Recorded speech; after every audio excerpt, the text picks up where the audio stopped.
Ghogha circle વિસ્તારમાં આવેલ કલરવ કોમ્પ્લેક્સને fire સેફટીના અભાવને લઈ સીલ કરવામાં આવ્યું હતું।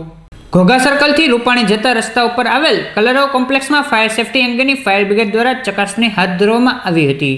જે ચકાસણી દરમિયાન ફાયર સેફટીનો અભાવ હોવાને લઈ બેંક સહિતના 10 એકમોને ફાયર બ્રિગેડ દ્વારા સીલ મારવામાં આવ્યું હતું।